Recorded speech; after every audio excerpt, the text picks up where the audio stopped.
નમસ્કાર વિદ્યાર્થી મિત્રો, સ્વાગત છે આપનું મારી ચેનલ એચએસ ટ્યુટોરિયલમાં। આજે આપણે સંભાવના પ્રકરણનો નવો વિડિયો લઈને આવી ગયા છીએ, એટલે કે આજે આપણે સંભાવના પ્રકરણના ઇન્ટ્રોડક્શન અને એના ફોર્મ્યુલાની ચર્ચા કરીશું। આશા કરું છું કે અગાઉના પ્રકરણના જે વિડિયો મૂકવામાં આવ્યા એ તમને ઉપયોગી નીવડ્યા હશે, તમને સારા લાગ્યા હશે। તો દરેક મિત્રો કોમેન્ટમાં તમારી કમેન્ટ્સ લખવાનું ભૂલતા નહીં, તેમજ વિડિયો જેટલા પણ હોય એટલાને લાઈક કરી ચેનલને સબસ્ક્રાઇબ કરવાનું પણ ભૂલતા નહીં, તેમજ ચેનલ અને વિડિયો બીજા મિત્રો સાથે, તમારા ધોરણ 10 ના મિત્રો સાથે પણ શેર કરતા રહેજો।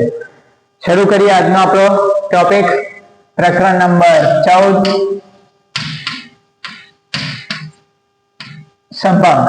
સંભાવનાના મિત્રો ઇન્ટ્રોડક્શન અને ફોર્મ્યુલાઝ ની વાત કરીએ તો એની અંદર કેટલીક બાબતો જે છે ધ્યાનમાં રાખવાની છે, એની આપણે આજે ચર્ચા કરીશું।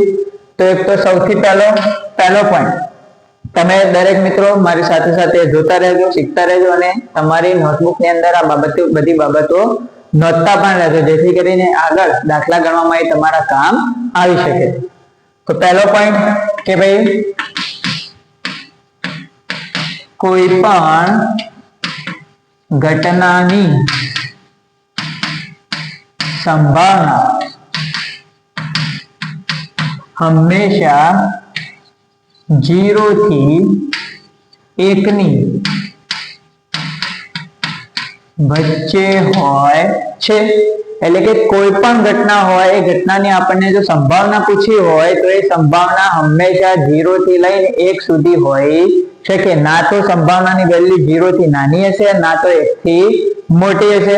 તો આ વસ્તુ તમને ટૂંકા પ્રશ્નમાં પૂછાય કે ભાઈ ઓપ્શન સ્વરૂપે પણ પૂછાય ઘણી વખત, કોઈ ઘટનાની સંભાવના 1.2 હોઈ શકે? તો ના, કેમ કે કોઈ પણ ઘટનાની સંભાવના 0 થી 1 સુધી જ હોઈ શકે। 0 હોઈ શકે, 1 પણ હોઈ શકે, અથવા તો પછી 0 થી 1 વચ્ચેની કોઈ પણ સંખ્યા હોઈ શકે, પણ ના તો એ 0 થી નાની હશે, ના તો 1 થી મોટી હશે। તો આના આધારે ટૂંકા પ્રશ્નો પૂછાય તો તમે એનો જવાબ સરળતાથી આપી શકો છો। આગળ જોઈએ પોઈન્ટ, અશક્ય ઘટનાની સંભાવના હંમેશા 0 હોય છે। એટલે કે કોઈ એવી ઘટનાની વાત કરી હોય કે જે ખરેખર શક્ય જ નથી, અશક્ય ઘટના છે, જો એવી કોઈ ઘટનાની સંભાવના આપણને પૂછી હોય તો એ હંમેશા શું થશે? 0। જેમ કે જો તમને ઉદાહરણ આપું એક બે, તો કે ભાઈ સૂર્ય પશ્ચિમ દિશામાં ઉગે છે। આ ઘટનાની સંભાવના આપણને પૂછી છે કે સૂર્ય પશ્ચિમ દિશામાં ઉગે છે। આપણને બધાને ખબર છે કે સૂર્ય પૂર્વમાં ઉગે છે, બરાબર? તો આ વસ્તુ શક્ય જ નથી, અશક્ય ઘટના થઈ ગઈ। તો અશક્ય ઘટના છે તો આની સંભાવના શું થઈ જાય? 0। બીજું એક ઉદાહરણ આપું કે ભાઈ 1 + 0 = 0 થાય। આ ઘટનાની સંભાવના કેટલી? તો આ પણ અશક્ય ઘટના થઈ ગઈ, એમ કે 1 અને 0 નો સરવાળો હંમેશા 1 જ થાય, 0 થાય નહીં। તો આ અશક્ય ઘટના થઈ ગઈ, તો એની સંભાવના પણ શું થઈ જાય મિત્રો? 0। તો તમે આ રીતે તમને ઉદાહરણ સ્વરૂપે પણ ઉદાહરણ આપીને પણ પ્રશ્ન પૂછ્યો હોય તો તમે એનો જવાબ આપી શકો છો। આગળ જોઈએ પોઈન્ટ, ચોક્કસ ઘટનાની સંભાવના હંમેશા 1 હોય છે। ચોક્કસ ઘટના એટલે મિત્રો સનાતન ઘટના, કે જે ફિક્સ જ છે કે એની વાત એ જ થાય, એ ઘટના ચોક્કસ હોય, મતલબ બદલાઈ શકે નહીં। જેમ કે સૂર્ય પૂર્વમાં ઉગે છે, રોજ પૂર્વમાં જ ઉગે છે, આજે પૂર્વમાંથી ઉગે, કાલે દક્ષિણમાંથી ઉગે, એવું થતું નથી। તો એ ચોક્કસ ઘટના થઈ ગઈ, સનાતન ઘટના થઈ ગઈ। અને એવી કોઈ ઘટના આપણને પૂછી હોય અને એની સંભાવના પૂછી હોય તો એ સંભાવના હંમેશા કેટલી થશે? 1। એના ઉદાહરણ જોઈ લઈએ, જે આ ઉદાહરણ છે એ જોઈએ આપણે। તો આમાં શું હોય? સૂર્ય પૂર્વ દિશામાં ઉગે છે। તો સૂર્ય પૂર્વ દિશામાં ઉગે છે, ચોક્કસ ઘટના છે, રોજ સૂર્ય પૂર્વ દિશામાં જ ઉગે છે, તો ચોક્કસ ઘટના થઈ, અને ચોક્કસ ઘટના છે તો એની સંભાવના શું થશે મિત્રો? 1।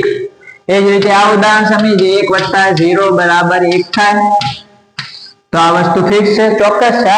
1 + 0 ગમે તેટલી વખત કરો એનો જવાબ શું આવશે મિત્રો? 1 જ આવશે. બરાબર છે. તો આ ચોક્કસ ઘટના થઈ ગઈ. તો આ ચોક્કસ ઘટના છે તો એની સંભાવના કેટલી થશે? 1. તો સાથે જોતા રહેજો મિત્રો વિડીયો, અને બાબતો જે નોંધવા જેવી હોય નોંધતા પણ રહેજો. આગળ જોઈએ, પ્રયોગની તમામ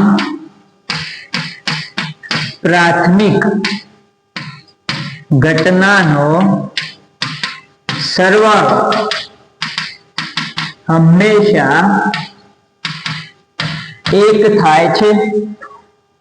ફરીથી જોજો મિત્રો, પ્રયોગની તમામ પ્રાથમિક ઘટનાઓનો સરવાળો હંમેશા 1 થાય છે. તો આ ટૂંકા પ્રશ્નમાં પૂછાઈ શકે. હવે વળી પાછો તમને પ્રશ્ન થાય કે સાહેબ આ પ્રાથમિક ઘટનાઓ એટલે શું? તો તમને ઉદાહરણ આપું કે ભાઈ ધારો કે સિક્કાની વાત કરીએ તો એક સિક્કાને ઉછાળીએ તો એના ઉપર 2 જ પરિણામ શક્ય છે, અથવા છાપ હશે અથવા તો કાંટો. તો બંનેની સંભાવના શું? છાપ મળવાની સંભાવના કેટલી થાય? 1/2. બરાબર. છાપ મળવાની સંભાવના લખીએ તો કાંટો મળવાની સંભાવના પણ 1/2. બંનેનો સરવાળો કરો તો 2/2 બરાબર શું થઈ જાય? 1. તો કોઈ પ્રયોગ હોય એના જેટલા પણ પરિણામ, જેટલા જુદા જુદા પરિણામ એના શક્ય હોય એ બધા પરિણામની સંભાવના એ કહેવાય પ્રયોગની પ્રાથમિક ઘટનાઓ.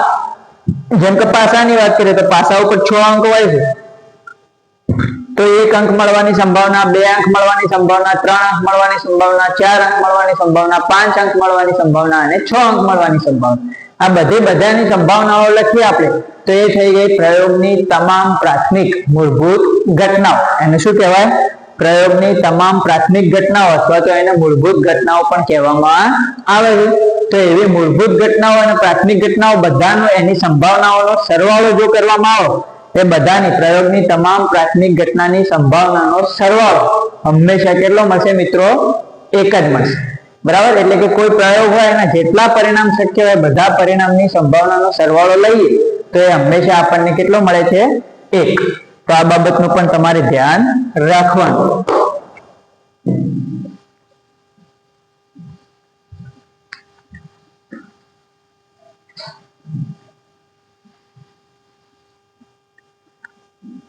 આગળ જોઈએ મુદ્દો, કોઈ ઘટના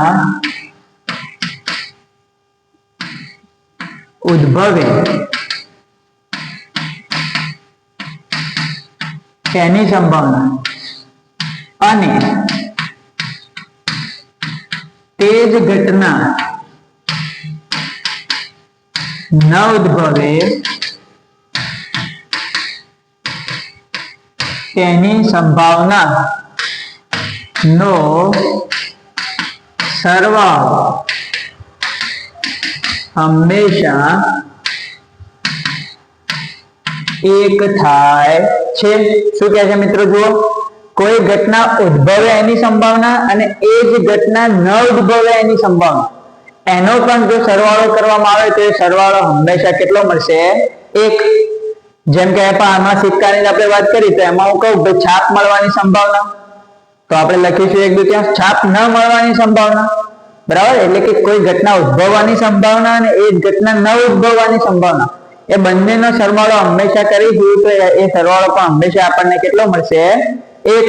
જો આને ગાણિતિક સ્વરૂપે લખવું હોય તો ઘટના ઉદ્ભવે એની સંભાવના એને આપણે કહી દઈશું PA, પ્લસ ઘટના ન ઉદ્ભવે એની સંભાવના એને આપણે કહી દઈશું PA બાર. બંનેનો સરવાળો હંમેશા કેટલો મળશે? 1. કોઈ કે સાહેબ અહીંયા PE અને PE બાર લખીએ તો લખાય. અહીંયા આલ્ફાબેટમાં ચલ તમે કોઈ પણ વાપરી શકો છો, એનો કોઈ વાંધો હોતો નથી. બરાબર.